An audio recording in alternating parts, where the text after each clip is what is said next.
The summer heat in Atlanta was getting worse by the minute. Olivia Washington wiped a few drops of sweat from her forehead as she walked toward Fresh and Save, the neighborhood grocery store. She had just finished a very successful business meeting, but decided to stay in her comfortable clothes, plain blue jeans and a simple t-shirt, instead of her usual business suit. After all, she was just picking up some groceries. The store's air conditioning hit her face as she walked in, bringing welcome relief from the heat. The place wasn't very crowded, with only a few customers moving slowly through the aisles. Olivia grabbed a shopping basket and started her usual routine. Fresh vegetables first, then some fruits, and finally the items she needed for dinner. As she walked down the pasta aisle, she overheard two older women talking about how the store wasn't what it used to be. "Peter's getting old," one said to the other. "The place needs new blood." Olivia didn't pay much attention to their gossip. She was thinking about the big contract she had just signed an hour ago, a deal that would bring her company another few $1,000,000. At 28, Olivia had already made more money than most people see in their lifetime, but you wouldn't know it by looking at her. She liked keeping things simple, something her mother had taught her. "Success doesn't need to be shouted from rooftops," her mom always said. Olivia smiled at the memory as she picked up some tomatoes for her pasta sauce. When she got to the checkout counter, there were two lines. The shorter one was being managed by a middle-aged woman whose name tag read Karen Mills. Karen had thin lips, graying hair pulled back in a tight bun, and eyes that seemed to judge everyone who came through her line. Olivia noticed how Karen smiled at the older white gentleman she was serving, but didn't fail to notice how that smile disappeared when she saw Olivia standing next. Next, Karen called out, her voice as cold as the store's air conditioning. Olivia stepped forward and started placing her items on the counter. She watched as Karen scanned each item with quick, sharp movements, barely handling the fresh produce with care. "That'll be $78.43, Karen announced, emphasizing each word as if she doubted Olivia could afford it. Olivia pulled out her platinum credit card and handed it over. Karen stared at the card, then at Olivia, then back at the card.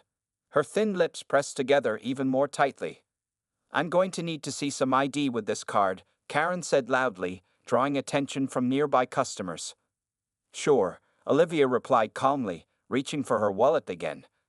This wasn't the first time she'd dealt with something like this, and she'd learned long ago that keeping calm was the best response. Karen examined Olivia's driver's license like it was a suspicious document. "This card doesn't look like it's yours," she said, her voice carrying across the store. "Are you sure you didn't find it somewhere?" The store had gotten quieter. People were trying not to stare, but Olivia could feel their eyes on her. An elderly lady in the other line shook her head disapprovingly, though whether at Karen or Olivia, it wasn't clear. "The car is mine," Olivia said, her voice steady and clear. "You can run it and call for verification if you need to." Karen's face reddened slightly. "Well, we've had problems with stolen cards before. I'm just doing my job." She swiped the card roughly through the machine. "Would you like to see my company ID as well?" Olivia asked, maintaining her composure. "Or perhaps my business cards. I have plenty." Karen ignored the question and thrust the credit card receipt at Olivia. "Sign here," she said curtly. As Olivia signed, she noticed an older man watching from near the store office. His name tag identified him as Peter Bradley, the store owner. He looked uncomfortable but didn't step in. "Thank you," Olivia said as she finished signing. "Have a nice day." Karen didn't respond, already turning to the next customer with a sudden bright smile. "Hello. Did you find everything you were looking for today?" Olivia gathered her bags and walked toward the exit. As she passed the store office, she heard Peter Bradley speaking quietly to someone on the phone. "Yes, I'm still looking to sell." No serious offers yet." "Yes, I understand the market's tough right now." Outside, the heat hit Olivia again, but she barely noticed it. Her mind was already working, processing what she'd just heard. She placed her groceries in her car, a modest Honda Civic she kept for everyday use, and sat in the driver's seat for a moment. Taking out her phone, she opened her browser and started searching for information about Fresh and Save. Within minutes, she had found several interesting pieces of information about the store's history and current financial situation. She made a quick call to her assistant. "Hey Sam, can you get me everything you can find about Fresh and Save Grocery on Parker Street?" "Yes," ownership details, financial records, everything. And Sam, see if you can find out if it's officially on the market. As she drove home, Olivia thought about what had just happened. The familiar sting of discrimination was there, but it was overshadowed by something else, an opportunity. She thought about all the times she'd been underestimated, all the times people had made assumptions about her based on her appearance or her race. Each of those times had only fueled her drive to succeed. Now, sitting in Atlanta traffic, a plan was forming in her mind. Her phone buzzed with a message from Sam. The first bits of information were already coming in. Fresh and Save had been in the same family for 3 generations. Peter Bradley had inherited it from his father, but had no children of his own to pass it to. The store had been quietly on the market for 6 months, but no serious buyers had stepped forward. Olivia smiled. Sometimes the best responses to prejudice weren't loud or angry. Sometimes they were quiet, calculated, and life-changing. She picked up her phone again and called her financial advisor. "Hey, Linda. Clear my schedule for tomorrow morning. I think I just found my next investment opportunity." The sun was setting as Olivia pulled into her driveway, casting long shadows across her quiet suburban street. In her kitchen, as she unpacked her groceries, she couldn't help but laugh at the irony. Karen Mills had refused to believe she could afford groceries. In a week's time, Karen might be working for her. But first, Olivia had some homework to do. She needed to understand everything about running a grocery store, about the neighborhood, about the employees. She wouldn't just buy the store, she would transform it. And maybe, just maybe, she would help transform some minds along the way. She sat down at her kitchen counter and opened her laptop. The pasta she bought would have to wait. She had research to do. Later that evening, as Olivia sat in her home office looking through the Fresh and Save financial records Sam had sent over, her mind wandered back to where her journey had begun. The walls of her office told her story: an MIT diploma, photos with tech industry leaders, and her first dollar earned from her company, Smart Core Solutions. She picked up a framed photo from her desk. In it, a 12-year-old Olivia stood proudly next to a computer she had built from parts she'd saved up for by mowing lawns and babysitting. Her father had taken the picture, beaming with pride even though he barely understood what his daughter had accomplished. Growing up in a middle-class neighborhood in Detroit, Olivia's parents had always encouraged her love for technology. Her mother was a high school teacher, and her father worked as a postal worker. They weren't rich, but they made sure Olivia had access to everything she needed to learn and grow. "You're going to change the world someday," her mother used to say. Those words had carried Olivia through many tough times, including the day in high school when a counselor suggested she try something easier than computer science. Olivia looked at her computer screen, where Karen Mills' employee file was displayed. 20 years at Fresh and Save, never promoted beyond head cashier. But there was something else in the file that caught her attention. Karen had once owned a small boutique that went bankrupt during the 2008 financial crisis. Her phone buzzed. It was a message from her best friend Diane. "How was your day? Still on for breakfast tomorrow?" Olivia typed back. "Got an interesting story to tell you. Morton's Cafe, 8 a.m. The next morning, Olivia sat across from Diane at their usual table, telling her about the incident at Fresh and Save. "Girl, you're not serious." Diane nearly spilled her coffee. "She really asked if you stole the card?" "It's not the first time," Olivia said, stirring her tea. "Remember that car dealership 3 years ago?" Both women laughed, remembering how a car salesman had tried to steer Olivia toward the used car section, only to end up shocked when she bought the dealership's most expensive car in cash. "But here's the interesting part," Olivia continued. "I did some research on Karen Mills last night. She used to own her own business, a boutique on the east side. Lost everything in the recession. Been working at Fresh and Save ever since." Diane raised an eyebrow. "You're not feeling sorry for her, are you?" "Not sorry exactly," Olivia said thoughtfully. "But I understand something about her now. She's bitter about her own failures, and she's taking it out on others, especially people she thinks don't deserve success." As they talked, Olivia's mind went back to her own journey. After graduating from MIT, she had turned down 6-figure job offers from major tech companies. Instead, she had used her savings and a small loan from her parents to start Smart Core Solutions in her garage. The first 2 years were tough. She ate ramen noodles, worked 18-hour days, and faced countless rejections. Many potential clients and investors couldn't see past her age or her race. But Olivia had learned to use their underestimation to her advantage. Her breakthrough came when she developed an AI algorithm that could predict machine maintenance needs with 99% accuracy. Suddenly, the same companies that had rejected her were competing for her attention. Within 3 years, Smart Core Solutions was worth $50 million. Today, it was approaching $500 million. So what are you going to do about the store? Diane asked, bringing Olivia back to the present. I'm meeting with my lawyers this afternoon, Olivia replied. The store's financials aren't great, but they're not terrible either. Peter Bradley is asking a fair price. With some modernization and better management, it could be really successful. Meanwhile, across town, Karen Mills was having a very different kind of morning. She sat at her small kitchen table, looking through old photos from her boutique days. Elegant finds, she had called it. For 5 years, it had been her dream come true. The bankruptcy notice was still in the box with the photos, along with the final payroll records for her 3 employees. She had tried so hard to save the business, but in the end, it hadn't been enough. Karen got ready for another day at Fresh and Save, putting on the red vest that had become her uniform for the past 15 years. She thought about the young black woman from yesterday, the one with the platinum credit card. Something about the woman's quiet confidence had bothered her, reminding her of the bank manager who had denied her emergency loan request all those years ago. At the store, Peter Bradley called Karen into his office before opening time. Karen, about yesterday, he began, looking uncomfortable.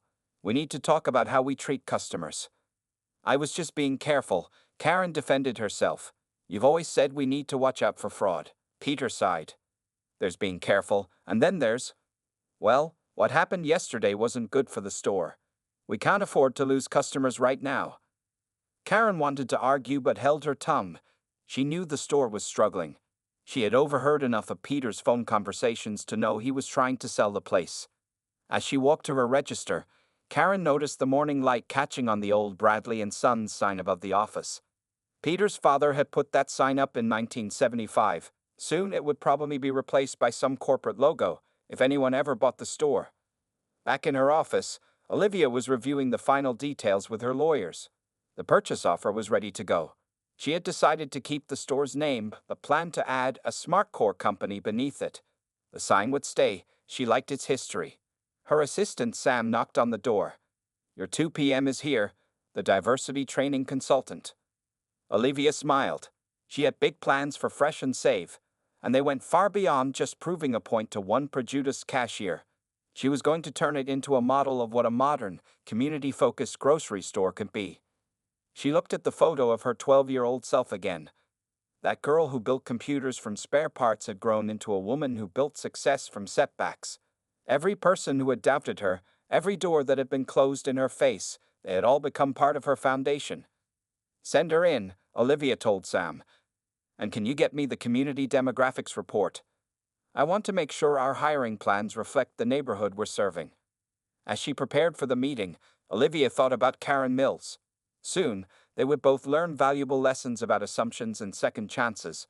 But first, there was a store to buy. The next morning, Olivia drove slowly through the neighborhood around Fresh and Save. She had done this 3 times already this week, but today she was looking at it with different eyes, the eyes of someone who might soon own a piece of this community. She noticed things she hadn't seen before: the mix of old and new houses, the community center with its small but busy parking lot, the elementary school just 2 blocks away. At 7:30 a.m., she watched parents stopping at Fresh and Save to grab lunch supplies for their kids. Pulling into the store's parking lot, she parked far from the entrance and opened her laptop. The store's financial reports were spread across her screen. The numbers weren't great, but they weren't horrible either. Sales had been dropping slowly but steadily over the past 5 years. The biggest problems were outdated inventory systems and high operating costs. Her phone rang. It was Linda, her financial advisor. I've gone through everything, Linda said.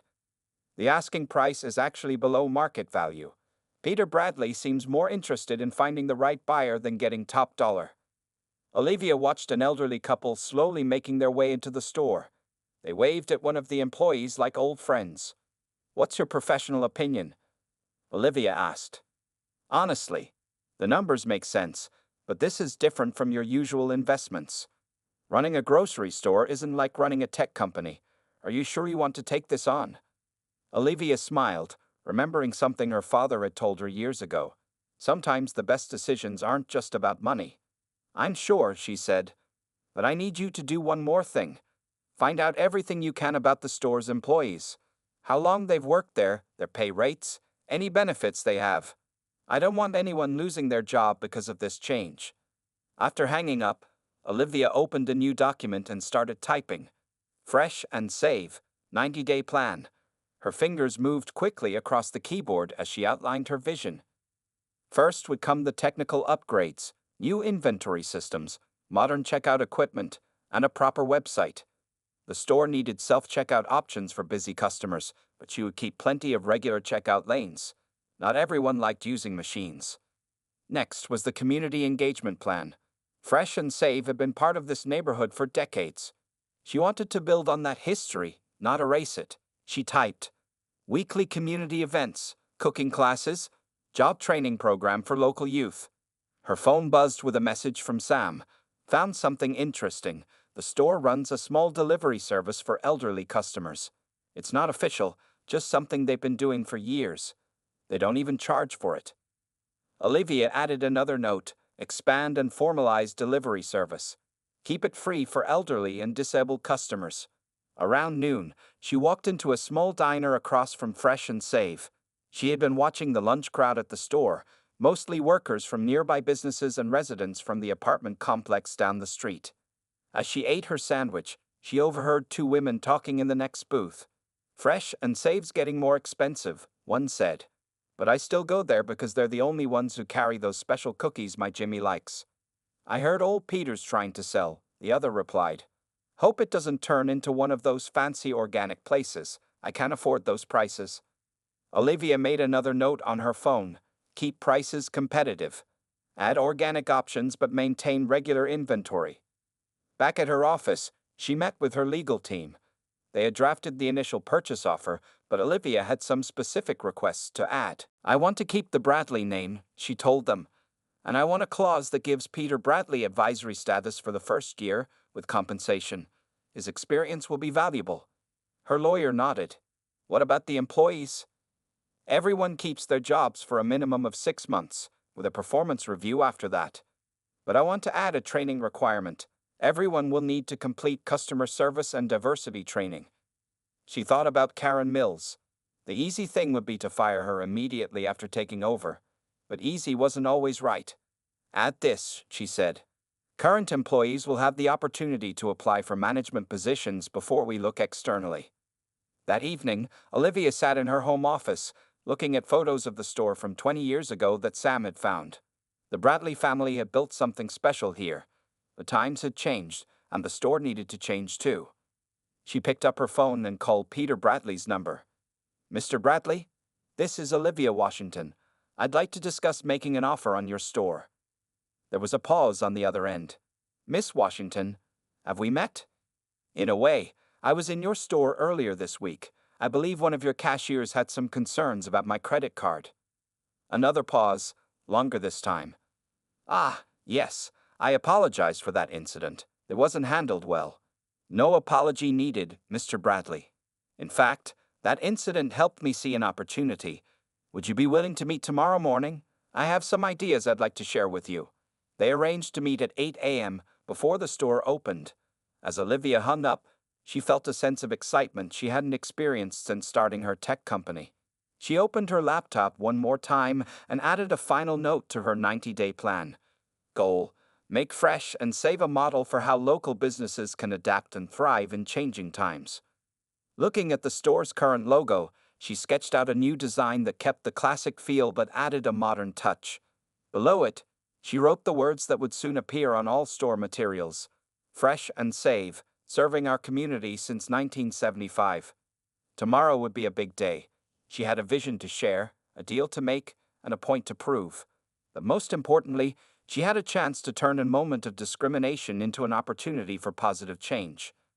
Before going to bed, she sent one last message to Sam. Schedule interviews with community leaders for next week. I want to hear their thoughts on what the neighborhood needs. The pieces were falling into place. Soon, Karen Mills and everyone else would learn an important lesson about judging people by their appearance. But that lesson would come wrapped in something bigger, a story about growth, change, and the power of seeing opportunities where others only see obstacles. At exactly 8 a.m., Olivia walked into Fresh and Save. The store was quiet, with employees busy stocking shelves before opening time. She wore a simple but elegant business suit, professional but not flashy. Peter Bradley was waiting by his office door. "Miss Washington," he said, extending his hand. "Thank you for coming." His office was small but neat, with old photos of the store covering one wall. A coffee maker bubbled in the corner, filling the room with a warm smell. "Coffee?" Peter asked, reaching for 2 mugs. "Yes, please," Olivia replied, taking a seat. Through the office window, she could see Karen Mills arranging her register for the day, counting bills with quick, practiced movements. Peter sat down behind his desk, his coffee mug showing the store's old logo from the 1980s. "So, you're interested in buying Fresh and Save?" Olivia opened her briefcase and pulled out a folder. "I am, but first, I'd like to tell you what I see when I look at your store." For the next 20 minutes, Olivia shared her vision. She talked about keeping the store's community spirit while bringing in modern systems.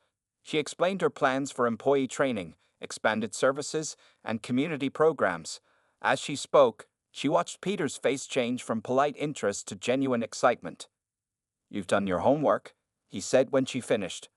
"Most potential buyers just talk about profits and cutting costs." Olivia smiled. "Profits are important, but they're not everything. This store means something to people. I want to build on that, not destroy it." She pulled out another document, the purchase offer. Peter put on his reading glasses and started going through it carefully. His eyebrows rose when he saw the price. "This is more than I was asking," he said.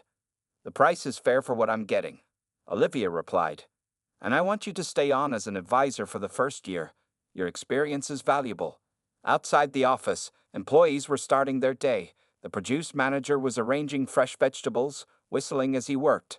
The baker was pulling fresh bread from the ovens, filling the store with a wonderful smell.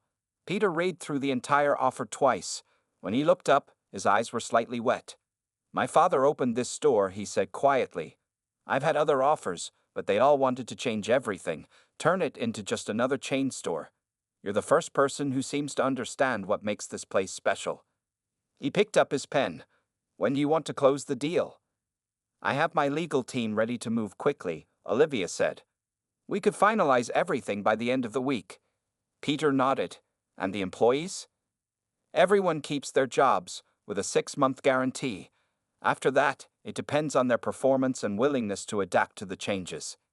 "Even," Peter glanced out the window toward Karen's register. "Even Karen Mills," Olivia confirmed. "Everyone deserves a chance to learn and grow." They spent the next hour going through the details. Peter signed the initial papers, and Olivia made a call to her lawyers to start the final process. Over the next few days, Olivia's team worked quickly but quietly. They reviewed contracts, checked permits, and prepared all the necessary paperwork. Peter helped with the details, sharing information about suppliers, regular customers, and the store's daily operations. Olivia visited the store several times, always dressed casually, always shopping like a regular customer. Karen rang up her purchases twice, treating her with the same cold efficiency as before. If she recognized Olivia from the credit card incident, she didn't show it. On Thursday, Olivia met with her training team. "I want the diversity training to be practical," she told them. "Real situations, real solutions. And I want it to be about more than just race. Age, disability, income level, all of it matters." She also met with tech suppliers, choosing new systems that would be easy for the current employees to learn. "The goal is to help them work better," she explained, "not to make them feel replaced." Friday morning, she sat in her lawyer's office, signing the final papers. The deal was done. Fresh and Save was now hers. "When are you going to tell the employees?" her lawyer asked. "Monday morning," Olivia replied. "I want everyone to have a good weekend first." She spent the weekend finalizing her plans. New signs were ready to be installed, but they would keep the classic design Peter's father had created. The training schedules were set. The tech upgrades would start next week. Sunday night, she could hardly sleep. She kept thinking about all the pieces that had brought her to this moment. Her parents' support, her education, her business success, and yes, even that moment of discrimination at the checkout counter. Monday morning came bright and clear. Olivia dressed carefully in a professional but approachable outfit. She wanted to look like a business owner, but not intimidate her new employees. She arrived at the store early. Peter was waiting for her, holding a set of keys. "They're all yours now," he said, handing them over. "Ready to meet your team." Olivia took the keys, feeling their weight in her hand. Through the window, she could see employees arriving for work. Karen Mills was walking across the parking lot, her red vest bright in the morning sun. "Yes," Olivia said. "I'm ready." She watched as Peter gathered everyone in the main aisle. Stock boys, cashiers, the butcher, the baker, the produce manager, all of them wondering why they were having an unexpected morning meeting. Olivia took a deep breath and straightened her jacket. In a few minutes, she would walk out there and change everything. But first, she said a silent thank you to everyone who had helped her reach this moment, including, in an odd way, Karen Mills. It was time to show everyone that success was the best answer to prejudice, and that sometimes the biggest changes started with the smallest moments. The morning sun streamed through Fresh and Save's front windows as the employees gathered in the main aisle. Karen Mills stood near the front, arms crossed, wondering why they were having this unexpected meeting. She had price changes to make and registers to set up. Peter Bradley cleared his throat. "Good morning, everyone. I have an important announcement to make." The employees shifted nervously. Store meetings usually meant bad news, budget cuts, reduced hours, or new rules to follow. "As many of you know, I've been looking to sell the store," Peter continued. "Well, I'm happy to tell you that Fresh and Save has a new owner." A worried murmur ran through the group. The produce manager raised his hand. "Is it one of those big chains?" Peter smiled. "No, Jim. It's someone who wants to keep Fresh and Save special. Someone who understands what this store means to our community." He turned toward his office. "I'd like you all to meet your new owner." Olivia walked out of the office, her head held high. She watched as confusion, surprise, and recognition moved across different faces. Karen's expression changed from boredom to shock. Her arms dropped to her sides, and her face went pale. "Good morning," Olivia said, her voice clear and friendly. "My name is Olivia Washington, and as of today, I'm the new owner of Fresh and Save." The silence in the store was complete. Even the hum of the refrigerator seemed quieter. "Some of you may remember me from last week," Olivia continued, her eyes moving across the group. "I was a customer here. The experience I had showed me something about this store, both its problems and its potential." Karen took a small step backward, bumping into a display of paper towels. Her face had gone from pale to bright red. "First, I want you all to know that your jobs are safe," Olivia said. "Everyone here will keep their position for at least 6 months, with a performance review after that. Mr. Bradley will stay on as an advisor to help with the transition." The tension in the room eased a little. Jim, the produce manager, smiled, and the baker nodded approvingly. "But there will be changes," Olivia continued. "We're going to modernize our systems, expand our services, and most importantly, we're going to work on how we treat our customers, all our customers." She walked slowly down the aisle as she spoke. "Starting next week, we'll begin training programs. You'll learn to use new equipment, but you'll also learn about customer service and diversity. This store has been part of the community since 1975, and I want it to serve everyone in our community equally." Karen was staring at the floor now, her hands twisting the bottom of her red vest. "I believe in second chances," Olivia said, stopping near Karen. "I believe people can learn and grow. That's why I'm not just keeping your jobs, I'm creating new opportunities. We'll have several new management positions opening up, and current employees will have the first chance to apply." She turned to address the whole group again. "The store will close early today so I can meet with each of you individually.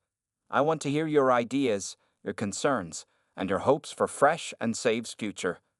As the employees began to disperse, talking excitedly among themselves, Karen remained frozen in place. Olivia approached her quietly. "Mrs. Mills," she said, "could we talk in the office?" Karen followed Olivia like someone in a dream. In the office, Olivia sat behind what had been Peter's desk, but she motioned for Karen to sit in a comfortable chair, not the straight-backed one usually reserved for employees. Karen began, then stopped. Her hands were shaking slightly. You probably remember me from last week, Olivia said gently. The credit card? Karen whispered. I'm so sorry. I shouldn't have. No, you shouldn't have, Olivia agreed. But that moment led to something interesting. While checking out the store's background, I learned about you too. About your boutique. Karen's head snapped up. You know about Elegant Finds. I know how hard it is to lose a business you built yourself, Olivia said. I know how that kind of loss can change how you see things and people. Tears appeared in Karen's eyes. Are you going to fire me? No, Olivia replied. But I am going to challenge you. We're starting a new customer service training program, and I want you to lead it. What? Karen stared at her in confusion. Who better to teach others about assumptions and prejudice than someone who has faced their own? Olivia smiled. Of course, you'll need to complete the diversity training first. And I want to see real changes in how you treat customers. All customers. Karen wiped her eyes with the back of her hand. Why would you give me this chance? Because everyone deserves the opportunity to be better than their worst moment, Olivia said. Just like I was more than what you saw at that checkout counter. Over the next few hours, Olivia met with each employee. She listened to their ideas, addressed their concerns, and shared her vision for the store's future. By closing time, the mood had changed from nervous uncertainty to cautious excitement. As the sun set, Olivia stood in the empty store, looking at the Bradley & Sons sign above the office. Tomorrow, workers would add a Smart Core company beneath it, but the old sign would stay. Some things were worth preserving, even as others changed. Her phone buzzed, a message from Diane. How did it go? Olivia smiled and typed back. Better than expected. Having dinner with the staff tomorrow. Even invited Karen. She walked through the quiet aisles, making mental notes about displays to update and sections to reorganize. Near Karen's register, she found a small note. Ms. Washington, I can't change what I did, but I want to learn to be better. Thank you for this chance. Karen. Olivia carefully folded the note and put it in her pocket. In the window, she could see the store's reflection, old and new together, ready for a fresh start. As she locked up for the night, she thought about that moment at the checkout counter just a week ago. Sometimes the best response to prejudice wasn't anger or revenge, but the quiet power of proving people wrong and then helping them become better. Tomorrow would bring new challenges. Training programs to start, systems to update, community relationships to build. But tonight, Olivia was satisfied. She had turned a moment of discrimination into an opportunity for change, not just for herself, but for everyone at Fresh and Save. The store's lights went dark, but its future had never been brighter.